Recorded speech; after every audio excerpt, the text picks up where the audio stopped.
ശസ്ത്രക്രിയക്കിടെ വയറ്റിൽ കത്രിക കുടുങ്ങി ദുരിതത്തിലായ ഹർഷിന സമര പരമ്പരകൾക്കൊടുവിൽ ഇന്ന് സർക്കാർ ജോലിയിൽ പ്രവേശിക്കുകയാണ്.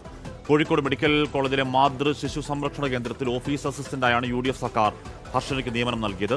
നീതി കിട്ടിയെന്ന സന്തോഷത്തിലാണ് ഹർഷിന. അൽഹംദുലില്ലാ, ഒരുപാട് സമാധാനം. ഇത്ര വർഷങ്ങൾക്ക് ശേഷം ഞാൻ സത്യമായിട്ടും മനസ്സിന് അത്രയും സമാധാനം, നമ്മൾ പ്രതീക്ഷയേക്കാൾ ഏറെ തന്നെ പറയാം, അത്രയധികം. നമ്മളോട് പറഞ്ഞ വാക്ക് സതീശൻ സാറ് മുഖ്യമന്ത്രി പാലിച്ചു എന്നുള്ളതാണ്. നമുക്ക് കഴിഞ്ഞ 4 വർഷമായി നമ്മൾ പോരാട്ടത്തില്ല, തെരുവിൽ വരെ ഇറങ്ങിയിട്ടും നമ്മൾ അവഗണിച്ച് വിട്ടവർക്കെതിരെയുള്ള ഏറ്റവും നല്ലൊരു മറുപടിയാണെന്ന് വന്നിട്ടുള്ളത്. പിന്നെ ചികിത്സ അതിൽ നിന്ന് 1 രൂപ പോലും എടുക്കേണ്ട, അത് നേരിട്ട് ഞാൻ ഏറ്റെടുത്തു എന്നാണ് CM നമുക്ക് പറഞ്ഞത്. 24 ഹർഷിനയുടെ ദുരിതം, തീരാ ദുരിതം അത് ലോകത്തെ അറിയിച്ചത്. വിവരങ്ങളുമായി ദിൽഷ തിലകൻ ചേരുന്നു. ദിൽഷ, അതൊരു വല്ലാത്ത വേദനായാത്രയായിരുന്നു. കുറേയധികം ശസ്ത്രക്രിയകൾ, ഈ പറയുന്ന കത്രിക കണ്ടെത്താനാവാത്ത വേദന. നമ്മുടെ കൂടെയൊക്കെ പലയാവർത്തി ഹർഷിന ചർച്ചയ്ക്കിരിക്കുകയും അത് പറയുമ്പോൾ നമുക്ക് കണ്ണു നനഞ്ഞു പോവുകയും ചെയ്ത ജീവിതാനുഭവങ്ങൾ നേരിട്ട ഒരു സ്ത്രീയാണ് ഹർഷിന. ഒടുവിൽ നീതി കിട്ടുന്നു, സർക്കാർ ജോലി. എപ്പോഴാണ് ഹർഷിന സർക്കാർ ജോലിയിൽ പ്രവേശിക്കുക? എത്രത്തോളം സന്തോഷം ആ വേദനകൾക്കിടയിലും ഹർഷിനയ്ക്കുണ്ട് ദിൽഷ?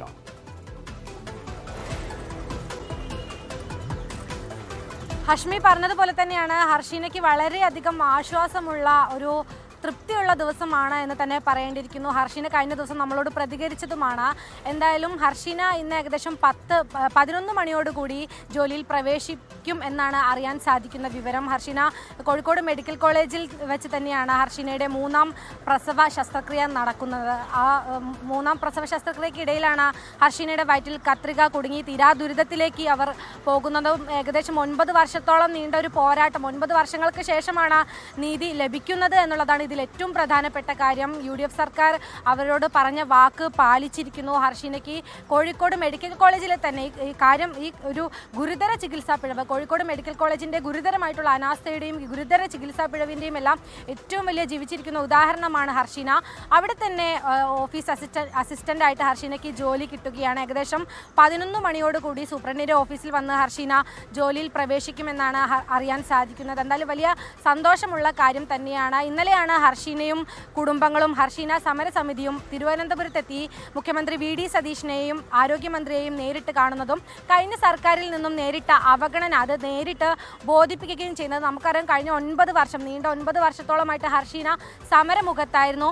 ഈ ശസ്ത്രക്രിയാ പിഴവിന് ശേഷം ഹർഷിനയ്ക്ക് വീണ്ടും 5 ശസ്ത്രക്രിയ കൂടി നടത്തേണ്ടി വന്നിട്ടുണ്ട് എന്നുള്ളതാണ്. കാരണം ഈ ശസ്ത്രക്രിയാ പിഴവിനെ തുടർന്നുണ്ടായ പഴുപ്പ് നീക്കം ചെയ്യുന്നതിൻ്റെ ഭാഗമായിട്ട് അവർ ഒരുപാട് വേദനകൾ അനുഭവിച്ചു, ഒരുപാട് പണം ആയിട്ടുണ്ട്. ഏകദേശം 10 ലക്ഷത്തിന് മുകളിൽ അവർക്ക് ചികിത്സാ ചിലവ് വന്നിട്ടുണ്ട്. എന്നാൽ കഴിഞ്ഞ സർക്കാർ അവരുടെ ഈ തീരാ ദുരിതങ്ങൾക്കെല്ലാം തന്നെ വിലയിട്ടത് കേവലം 2 ലക്ഷം രൂപയാണ്. അതുകൊണ്ട് തന്നെ ഹർഷിന അത് സ്വീകരിക്കാൻ തയ്യാറായിട്ടുണ്ടായിരുന്നില്ല. താൻ അർഹിക്കുന്ന മാന്യമായിട്ടുള്ള നഷ്ടപരിഹാരം, തനിക്ക് നീതി വേണം എന്ന് പറഞ്ഞ് അവർ വീണ്ടും സമരമുഖത്തേക്ക് ഇറങ്ങി. ശസ്ത്രക്രിയകളെല്ലാം നടത്താൻ ഏകദേശം 10 ലക്ഷത്തിന് മുകളിൽ തുക ചിലവായി. അത് സമരസമിതി, ഹർഷിന തെരുവിൽ വരെ സമരം ഇരുന്നു.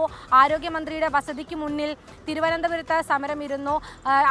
മുൻ ആരോഗ്യമന്ത്രി വീണ ജോർജ് വന്ന് കെട്ടിപ്പിടിക്കുകയല്ലാതെ മറ്റൊന്നും ചെയ്തില്ല എന്ന് ഹർഷിന ഓരോ തവണയും മാധ്യമങ്ങൾക്ക് മുന്നിൽ വന്ന് അതൊക്കെ പറഞ്ഞതൊക്കെ വെറും വാക്കുകൾ മാത്രമായിരുന്നു. പലയാവർ തെളിഞ്ഞതാണ്. 2 ലക്ഷം രൂപയാണ് നഷ്ടപരിഹാരം എന്ന് നൽകി സർക്കാർ അവർക്ക് പറഞ്ഞത്. അതിനോടകം തന്നെ കൊടിയ വേദന യാത്രകൾ താണ്ടിയ, അല്ലെങ്കിൽ 5 ശസ്ത്രക്രിയകൾ നേരിടേണ്ടി വന്ന 15 ലക്ഷത്തിലധികം രൂപ അതിനോടകം തന്നെ ചികിത്സയ്ക്ക് ചിലവാവേണ്ടി വന്ന അവർ ആ പണം വാങ്ങിയില്ല. പക്ഷേ ഇപ്പോൾ ഹർഷിനയ്ക്ക് ഒരു നീതി കിട്ടുന്നു. അതിൽ 24-നും ചാരിതാർത്ഥ്യമുണ്ട്. കാരണം ആ വാർത്ത ആദ്യം പുറം ലോകത്തെ അറിയിച്ചത് നമ്മളാണ്.